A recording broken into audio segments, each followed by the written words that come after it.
Before shaking the fashion industry with his iconic designs, Christian Dior was just a young art lover who attended a political school just to please his father before moving on to open his art gallery. After a series of unfortunate events, Christian Dior would eventually lose his family's wealth and financial backing. Determined to make his own way, he'll build for himself a lasting legacy that will continually alter fashion trends. The House of Dior legacy is now worth approximately $10 billion.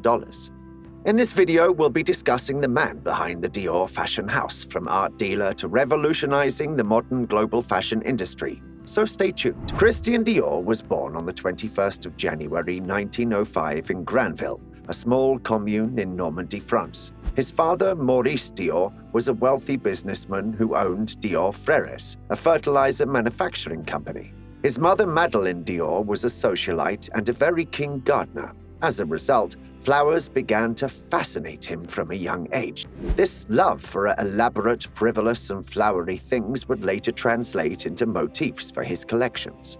Christian was the second of 5 children. Christian and his siblings, Raymond, Jacqueline, Bernard, and Catherine, lived very comfortable and sheltered lives. When Christian turned 5, his family relocated to Paris.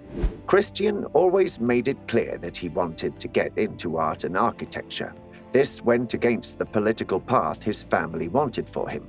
He was enrolled in a political science institute. However, instead of studying to become a diplomat, he was following the works of artists like Salvador Dali and Jean Cocteau. In 1928, he left school and was finally able to convince his father to allow him to follow his passion. Maurice gave him the money he needed to open his art gallery, but didn't allow the Dior name to be associated with it. To ensure his success, he partnered with a friend, Jacques Bongin, who was an art dealer. The gallery displayed the best works by Christian's favorite artists. Striking pieces from the likes of Pablo Picasso and Georges Braque graced the walls of the gallery when they were at their peak. By September 1929, the Dior family witnessed a great tragedy. The global depression that affected several businesses around the world caused Maurice to lose their family business. By 1931, Christian also lost his mother and brother Bernard. Now that the family business could no longer fund his art gallery, Christian had to make his own way in the world. He started off by selling hat sketches to newspapers in Paris.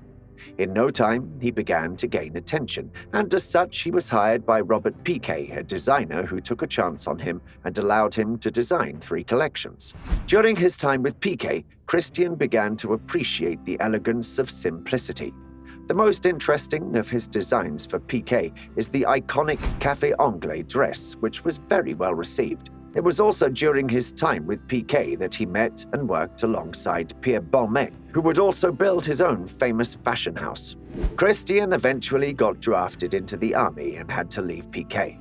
When he was done with service in 1942, he joined the Lucien Lelong fashion house as a primary designer. Here, he designed dresses for the wives of French collaborators and Nazi officers. In 1946, Christian honed his craft by working in several other Parisian fashion houses. Following the advice of one of his favorite clairvoyants, the 40-year-old turned down an official offer to become the artistic director of the Philippe et Gaston fashion house. Determined to make a name for himself, he convinced a potential investor that he would put an end to the short and plain war dresses that women had to wear. He promised his fresh ideas would create a mentality of what fashion could be. With the backing of Marcel Boussac, known as the richest man in France, Christian founded his own fashion house in December 1946. This Parisian headquarters, inspired by the neoclassical Louis XIV style, was set at 30 Avenue Montaigne. In early 1947, Christian presented his first collection to the world's top fashion editors at his headquarters. The collection was called Caroline, deriving its name from the botanical name of flower petals. The collection featured long skirts and tiny waists. Coco Chanel, a rival designer, hated the collection and sparked a series of backlash for its pieces. She was not afraid to let the public know what she thought about a man who loved to design long, voluminous skirts for women. However, the protests of a few feminists could not stop the triumphant return of the long evening dress. Christian's voluminous silhouettes were so revolutionary that it was given the moniker New Look after a statement by Carmel Snow, editor-in-chief of Harper's Bazaar. It was also during this debut that the bar jacket was also introduced, which is one of the most iconic pieces of the fashion house. In the same year, Christian launched the very well-received Miss Dior perfume. The fragrance was released as a tribute to his sister Catherine, who was incarcerated while serving as a member of the French Resistance. By 1948, the fashion house had become so successful that neighboring buildings 11B, 13, and 15 were rented by the fashion house to accommodate over 20,000 people who traveled to see the Dior collections. Each season, Christian released a new collection. In 1948 came the Envol and the Zigzag. In 1949, the Trompe-l'œil and Kids Century lines. In 1950, the Vertical and Oblique lines. In 1951, the Naturelle, Princess, and Long lines. By the end of the 1940s, the Dior fashion house accounted for 75% of Paris fashion exports and 5% of the French total export revenue. In 1950, Christian decided to take his designs on tour in the United States. He went on to design Marlene Dietrich's costume for Alfred Hitchcock's movie Stage Fright. This opportunity helped him solidify his American popularity.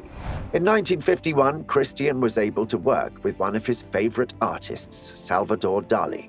They collaborated to design costumes for Charles de Bestecky's Ball of the Century.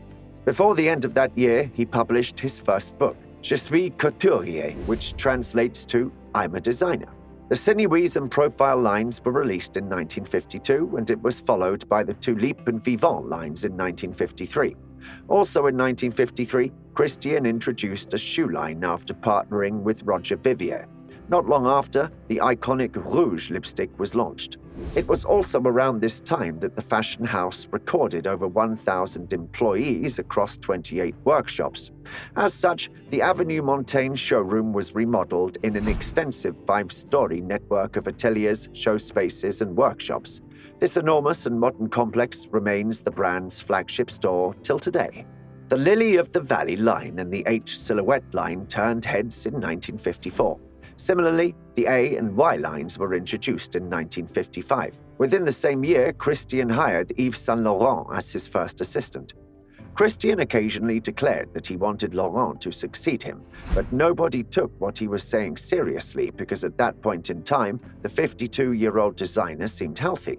However, on the 24th of October 1957, Christian died of a heart attack while on vacation in Montesatini, Italy. He was then replaced by Yves Saint Laurent, who released his trapeze line in 1958. By 1960, Laurent was replaced by Marc Bohan after he got called up for military service. The next year, the Dior boutique was opened in London. Several years later, the fashion house also opened its children's line in Paris. Dior saw its first comprehensive beauty range in 1968. Later in the same year, the perfume line of the fashion house was sold to Moët Hennessy. In 1978, the Marcel Boussac Group, which helped finance the formation of the Dior fashion house, went bankrupt. The Dior trademark and its assets were eventually bought by the Willett Group. Because the fashion house had already built an impressive list of royal clients, including Queen Alexandra of Yugoslavia, Princess Grace of Monaco, and Lady Pamela Hicks, it was a no-brainer that Dior was chosen to create wedding gowns for Prince Charles and Lady Diana Spencer in 1981. History repeated itself as the Willett Group also filed for bankruptcy. In 1984, a group of directors led by Bernard Arnault took over the fashion house. Arnault is then appointed president of the company.